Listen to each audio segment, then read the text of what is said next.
A Philips TV screen with a strong blue tint can make everything look unnatural and dull. In this video, I'll show you exactly how to fix the blue screen problem using clear and simple troubleshooting steps. The first thing you should try is power cycling your Philips TV. This might sound simple, but it actually helps in many cases. Turn off the TV and unplug it from the wall. Then, press and hold the physical power button on the TV, not the remote, for about 15 seconds. After that, wait for a couple of minutes before plugging the TV back in and turning it on. This resets the system and clears out any minor software glitches that might be causing the blue tint. If the screen is still blue after power cycling, the next thing to check is your HDMI connections.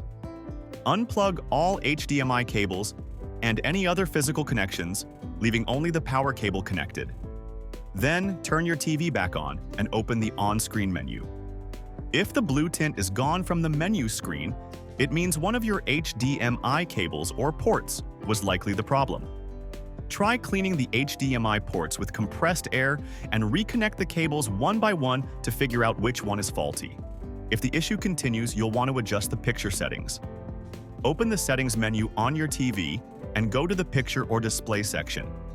Start by lowering the backlight and contrast settings, which can help reduce the blue effect.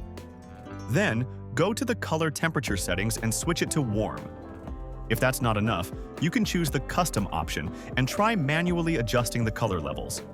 Some models also allow you to adjust the white point alignment or individual color channels. If you see that option, try reducing the blue level slightly and increasing red or green to balance the screen. One thing you should definitely check is whether your TV's software is up to date. Go into Settings, then All Settings, and look for the option to update the software.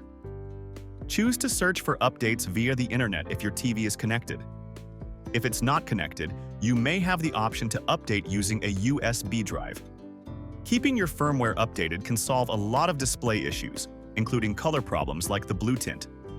If updating the software doesn't help, try performing a factory reset. This will restore all your TV settings to their original default state. On Philips TVs, this option is usually called Reinstall TV under the General Settings menu. Doing a reset can fix problems caused by incorrect settings or hidden glitches that other steps didn't catch. That's it for this video on how to fix the blue screen or blue tint issue on your Philips TV. I hope these step-by-step troubleshooting methods help you get your screen looking normal again. If you found this video helpful, please give it a thumbs up and don't forget to subscribe for more simple tech fixes. Got any questions? Or did one of these steps work for you? Let me know in the comments below. I'd really like to hear your experience. Thanks for watching, and I'll see you in the next video.